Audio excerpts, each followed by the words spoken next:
있었거든요. 그러지만 여기 와서 내리려다가 다시 어떻게 위로 올라가 두 바퀴 차에 여기 내리다가 여기다 딱 친 거예요.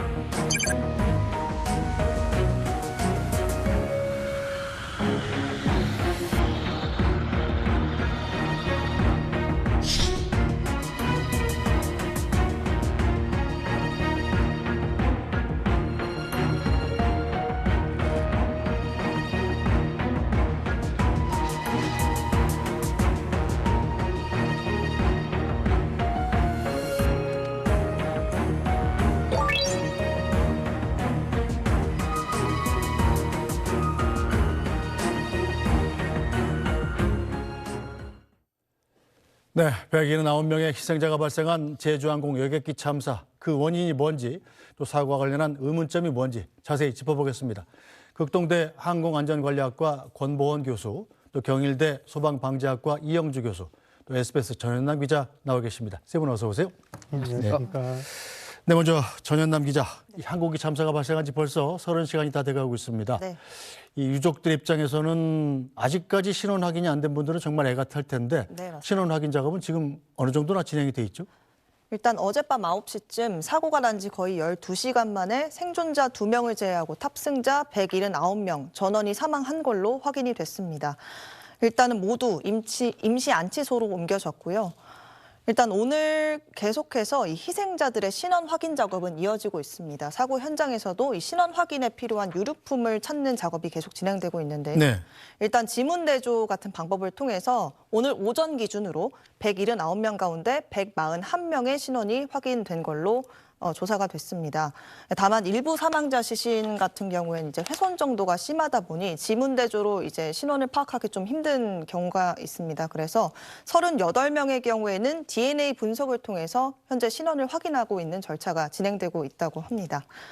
일단은 신원 확인이 되면 이제 희생자 유가족과 협의해서 장례식장으로 좀 옮길 예정이다. 이렇게 국토부가 밝힌 바가 있습니다. 네, 자, 삼가 희생자들의 명복을 빕니다. 자, 그럼 사고가 난 제주항공 측은 어떤 입장인지 들어보겠습니다. 제주항공의 오늘 오전 브리핑 내용입니다.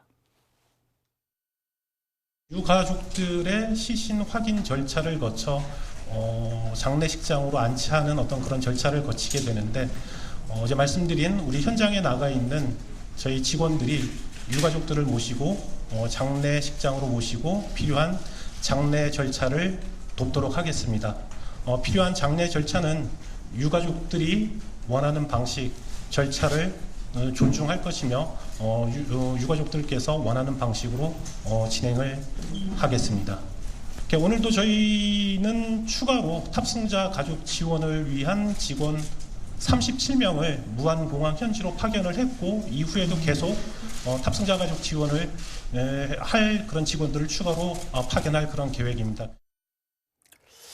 네, 자 먼저 이영주 교수님, 이렇게 황망하게 가족들을 잃은 유가족들의 심정이 어떨지 정말 상상조차 제대로 가지 않는데, 자 유족들에 대해서는 이게 어떤 지원이 필요합니까 지금? 예, 일단 기본적으로 앞서 기자님이 말씀하신 것처럼 지금 이제 신원이 확인되지 않은 아직 이제 이런 분들도 아직 30여 구 이상 정도 되거든요. 네. 사실 유족들 입장에서는 물론 사망한 가족들 때문에 너무 슬픈 부분들도 있지만 사실 이 사체도 정확하게 신원 확인이 안 돼서 이런 시신도 제대로 수습하지 못하고 있다는 것들이 어떻게 보면 가장 큰 지금 현재 가장 슬픔일 수도 있거든요. 그래서 이런 부분들 때문에도 빨리 이런 신원 확인들을 통해서 이 시신을 확인하는 것들, 신원 확인해서 가족들에게 이제 돌려드리는 것들 이런 것들이 사실 어떻게 보면 가장 중요한 부분이라고 생각이 되고요.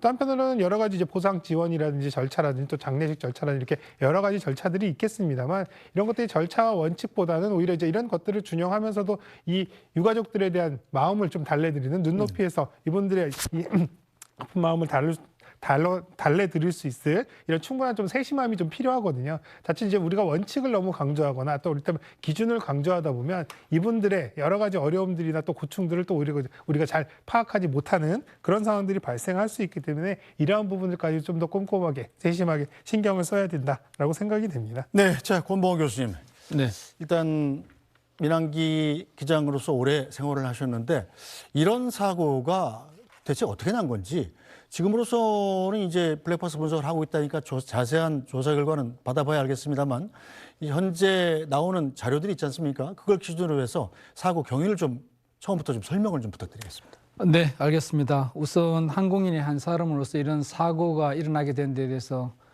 같이 가슴 아픈 현실이고요. 그 유가족분들이 빨리 잘 회복되실 수 있도록 했으면 좋겠습니다. 지금까지 나온 자료들은 단편적으로 자료들이 많이 나왔습니다. 그렇지만 유추해 볼 수 있는 방법들이 있고, 하지만 이 자료들은 어디까지나 현재는 추정이고, 그렇죠. 결국은 조종실 음성 장치, CVR 칵핏 보이스 리코더와 네. DFDR을 분석해서 정확하게 하는 것이 가장 중요합니다. 그렇지만 지금까지 나온 데이터들을 분석을 해보면 항공기가 접근 중에 관제탑으로부터 조류 충돌의 경고를 받고, 그게 8시 57분이죠. 저희가 화면에 지금 띄워놓고 네, 있습니다. 맞습니다. 8시 57분에 조류 충돌 경고를 받고 새 떼를 발견한 것 같습니다. 네. 조종사들이 새 떼를 발견하고 올라간 이유는 조류들은 어떤 이런 그 위험 상황이 되게 되면 하강을 하게 돼 있습니다. 아. 그러니까 조종사들은 교육받은 대로 한번 상승을 한 것. 고도를 높여야 되는군요. 네, 고도를 높였는데 새떼가 많았던 걸로 판단이 됩니다. 왜 그러냐면 관제탑에서 새떼가 보일 정도면 상당히 많은 숫자의 새가 움직였을 것 같고, 네. 상승하는 도중에 상승하게 되면 이제 그 우리가 파워를 넣겠죠. 그럼 엔진이 빨리 돌아가는 상태에서 새를 흡입하게 되면 엔진에 더 손상이 갈 수 있는 상황이고, 네. 손상이 간 것을 이제 그 영상에서 보게 되면 우측 엔진에서 펑펑 하는 예. 연기가 나옵니다. 네. 결국은 새가 들어가면서 그 컴프레셔에 있는 그 블레이드들을 깨물어 해서 뒤쪽에 화재와 또 뒤쪽에 이제 연기가 나가는 그런 상황이고, 또 자세히 보면 왼쪽 엔진에도 새가 흡입된 그런 증상들이 나타나고 있습니다. 예. 불은 오른쪽 엔진에만 네네. 해서 관측되지 않았습니까? 그런데 왼쪽 엔진에도 그럼 엔진이 동시에 두 개가 다 이렇게 이제 멈춰버린 그런 상황일 수도 있는 건가요? 네, 그렇습니다. 지금 그 여러 가지 상황을 종합해 볼 때 네. 우측 엔진은 새가 2마리 이상 또는 큰 새가 들어갔을 가능성이 있고, 예. 작은 왼쪽 엔진은 1마리 또는 작은 새가 들어갔을 가능성, 그리고 그 카톡에 보게 되면 날개에 새가 끼었다는 그런 문구들이 나옵니다. 날개를 뭐 그 승객이기 때문에 네. 이 엔진이 날개에 있잖아요. 네. 그게 날개인지 엔진인지가 헷갈리거나 뭐 같은 거로 생각할 수 있지 않습니까? 네, 그렇습니다. 그래서 그것은 무엇을 의미하냐면 많은 새가 부딪혔을 것이라는 것을 추정할 수가 있습니다.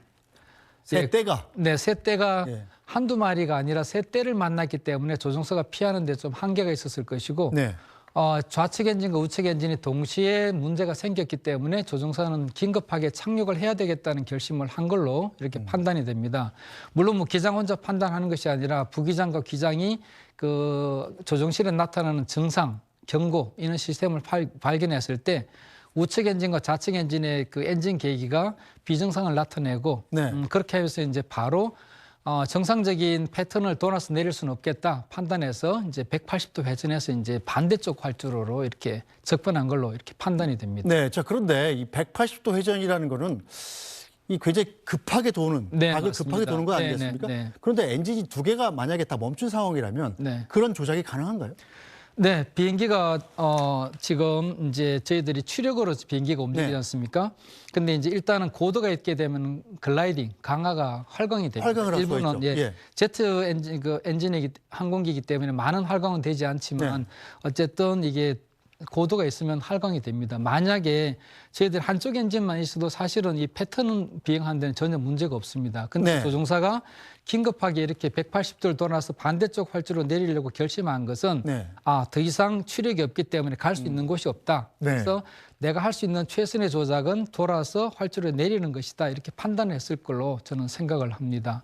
또 이렇게 이제 훈련을 받았을 것이고요. 네. 그 과정에서 이제 비행기는 이런 그 민간 항공기는 이 뱅크 그러니까 경사각을 많이 못 주게 돼 있습니다. 많이 주게 되면 이게 이제 스토리라 그래서 이 실속에 들어가게 됩니다. 예. 그래서 이제 최소한의 이제 뱅크를 줘서 이렇게 크게 돌아야 되는 거죠. 크게 네. 이렇게 돌아서 이 시간이 대략 한 2분 정도가 소요가 됩니다. 네. 그래서 전체적으로 비상을 메이데이를 콜을 하고 이렇게 돌아서 착륙하는 과정이 이 패턴이 그대로 시간이 맞아 떨어지고 네.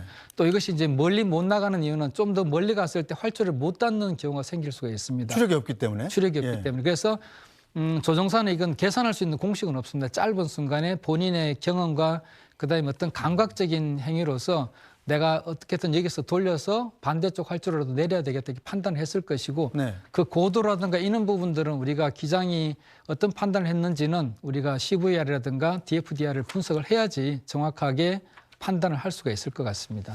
네, 일단 상당히 좀 아쉬운 게 네, 이 활주로를 그러니까 순방향에서 내려야 되는데 네, 네. 180도 돌면서 역방향으로 내리지 않았습니까? 네, 그렇습니다. 근데 활주로의 길이가 이제 2.8km였단 네, 말입니다. 네. 그런데 1,400m 정도에서 착지를 시작했다고 네, 네. 이 터치다운을 했다고 그래요. 네, 네. 그러면 좀 더 일찍 터치다운을 했더라면 그만큼 활강거리가 길어지기 때문에 충돌은 안 할 수 있지 않았을까? 이런 아쉬움이 남지 않습니까? 예, 그런 부분은 이제 그 우리가 정상적인 네. 엔진이 작동되는 부분에서는 어떤 기장의 능력이 좌우가 되지만 실제 두 개의 엔진이 작동이 안 되는 상황, 그리고 내가 속도를 내거나 속도를 줄일 수 없는 상황입니다. 비행기가 이제 유압 상태가 없기 때문에.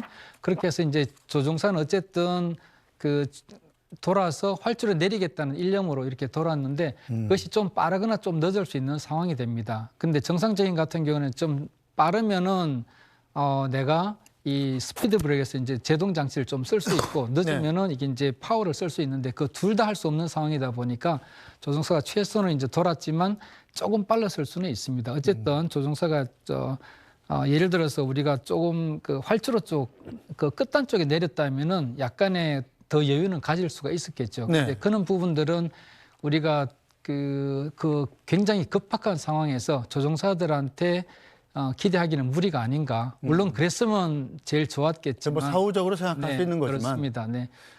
나름대로는 최선의 그 조치를 해서 활주로에 잘 안착을 했는데 그 접지 지점이나 이런 부분들도 마찬가지로 그 DFDR이나 아니면은 전체적인 그 포지션을 파악을 해서 착륙을 이것을 해야 되는데 네. 우리가 예를 들어서 엔진이 있으면 뭐 내가 중간쯤 내릴 것 같으면 다시 고라운드를 할 수가 있겠지만 이거는 고라운드도 할 수 없는 상황이고 어쨌든 그 추력도 없고 어떤 제동 장치도 없는 비행기를 활주로에 이제 강제로 안착을 시킨 거죠. 그렇게 해서 그 비행기가 미끄러지듯이 이렇게 굴러간 것 같습니다. 교수님 보시기에는 그러니까 엔진이 하나가 아니라 네. 우리가 지금까지 생각하고 있는 오른쪽에 화염이 나왔던 그 오른쪽 엔진이 아니라 왼쪽 엔진까지 전부 다 새가 들어가서 멈춘 것 같다라고 보이시는 거죠? 네, 멈춘 것 같이 보이는 것이 여러 가지 정상적으로 멈춘 것이 일단은 하이드록 시스템 자체가 네. 양쪽 엔진에 그 분배가 되어 있습니다. 3개의 하이드록 시스템이 있는데 그 유압계통 전체가 멈췄고 또 카톡 상황을 보게 되면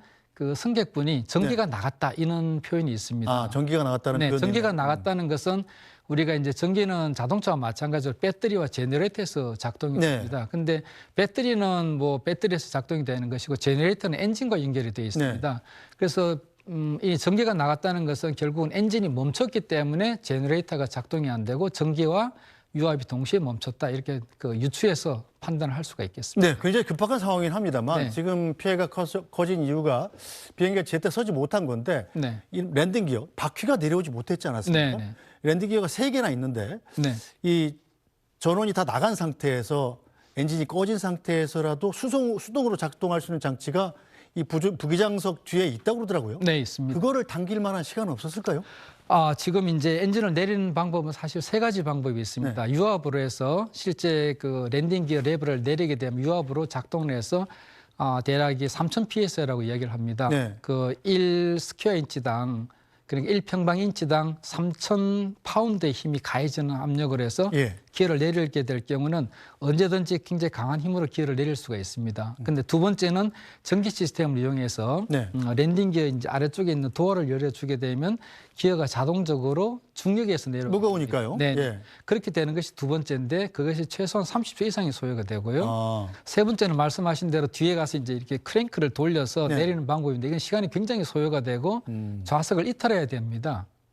부기장이요? 네, 뒤로 나가야 되는 거죠. 그렇죠. 근데 지금 상황에서는 기장이 급해서 이렇게 180도 선에서 내리는 정도인데 부기장이 뒤로 나갈 수 있는 여유라든가 이런 것은 전혀 없을 거로 판단이 되고 또 마찬가지로 랜딩 기어 레버라든가 아니면 전기적 시스템으로 작동을 시키려고 했지만 지금 전기 시스템과 유압 시스템 모두 작동을 안 하기 때문에 기어가 안 내려온 상태에서 이게 동체 착륙, 네. 벨리 랜딩이라고 합니다. 네. 그렇게 해서 착륙을 했고 보시다시피 이 엔진이 이 아래쪽이 좀 그 동체보다 좀 낮게 돼 있습니다. 그렇죠. 그래서 이렇게 접지를 하게 되면 네.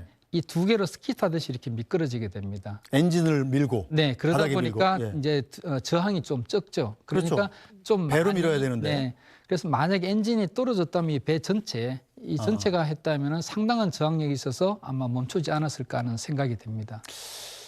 정말 안타깝습니다. 네. 여러 가지 악재가 겹친 건데 일단 전현남 기자, 첫 번째 원인을 제공한 건 현재로서는 새 아니겠습니까? 네, 맞습니다. 이 무안공항 근처에 철새 두레지도 있고 그래서 이제 원래 공항 건설 당시부터 이 새 문제가 이 여러 가지 방해 요인으로 지적이 돼 왔는데 이 버드 스트라이크를 막을 만한 요원들 그런 사람들은 없었나요? 있었습니다. 사실 있었고요. 이와 관련해서 어제 한국공항항공사가 의원실에 제출한 자료를 토대로 보도가 여러 번 나왔는데요. 이에 따르면 무안공항의 조류 퇴치 전담 인원은 4명인 걸로 파악이 됐습니다. 하지만 이게 김포공항의 경우엔 23명, 그리고 제주공항 20명, 김해공항이 16명의 이 조류 퇴치 전담 인력을 확보하고 있는 것에 비해서 상당히 매우 적은 인원이라고 볼 수 있고요. 네. 또 국토부도 어제 브리핑에서 이 무안공항에서 조류 충돌 예방 인력이 총 4명이 근무하고 있었고 1명이 야외 현장에 있었다고 밝혔습니다. 네. 그러니까 1명씩 3교대로 야외 근무를 한다 이렇게 밝힌 건데요.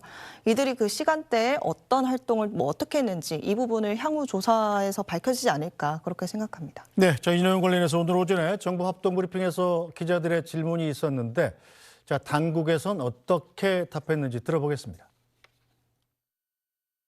조류 예방 활동하는 분이 지금 여기 4분 근무한 걸로 제가 알고 있고요. 사건 당일날 2분이 근무하신 걸로 알고 있습니다.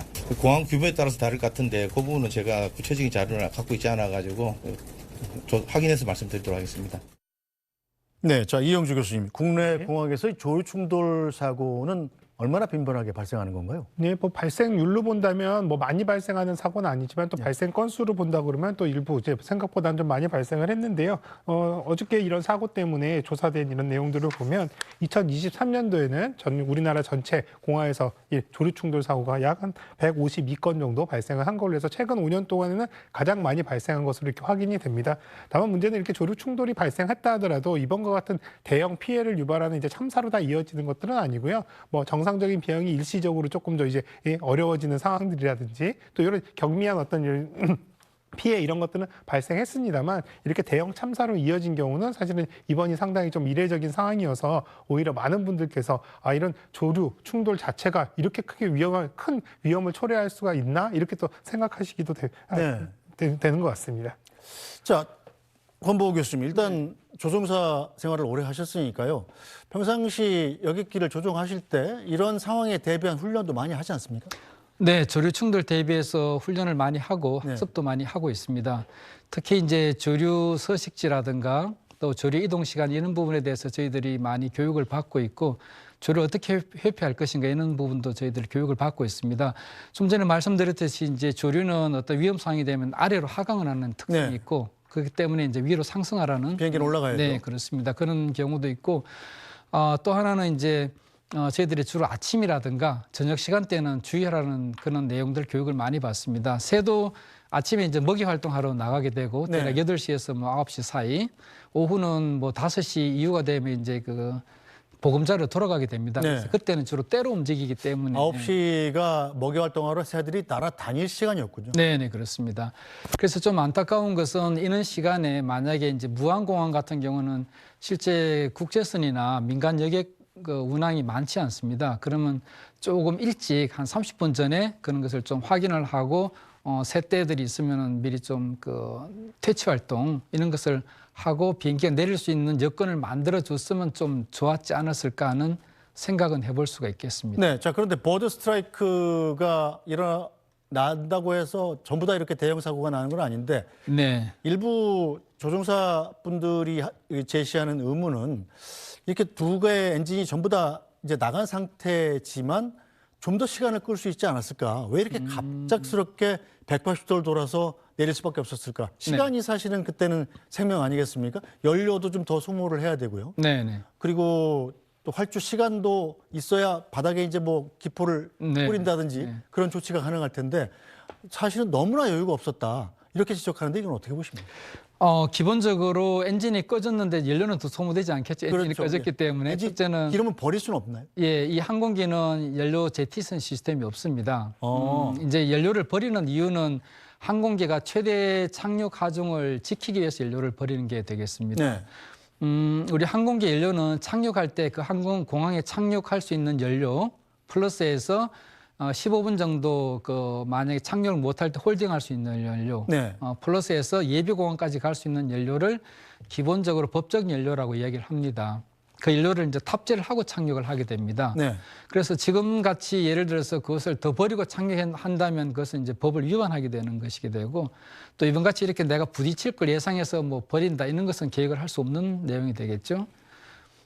그래서 지금 같이 이렇게 그 갑자기 왜 내렸을까? 네. 지금 엔진이 두 개 다 만약에 작동이 안 된다면 이제 남은 것은 비행기가 떨어지는 강하는 것밖에 없는데 네. 그래서 내가 만약에 패턴을 돌다가 민가에 떨어진다거나 혹은 산악 지역에 만약에 떨어지게 되면은 더 위험한 상황이 되니까 제일 안전한 곳은 활주로입니다. 비행기는.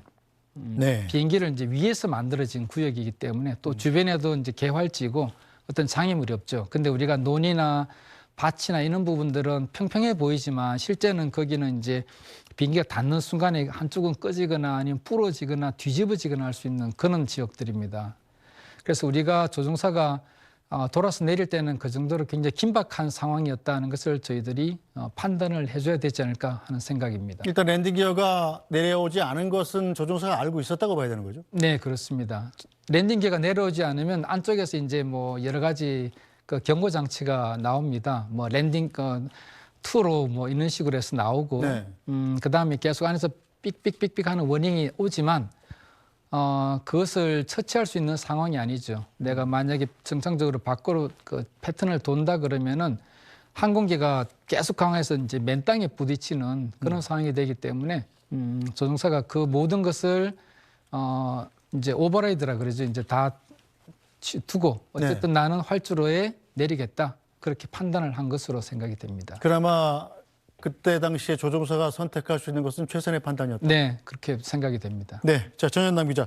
현재까지 사고 원인 조사는 어떻게 이루어지는지 좀 짚어보죠. 블랙박스는 두 개 다 수거가 됐고 네. 오늘 중으로 판독할 수 있는지 없는지 정도는 확인할 수 있습니까? 일단 국토부가 이것과 관련해서도 오늘 오전에 발표를 했습니다. 네.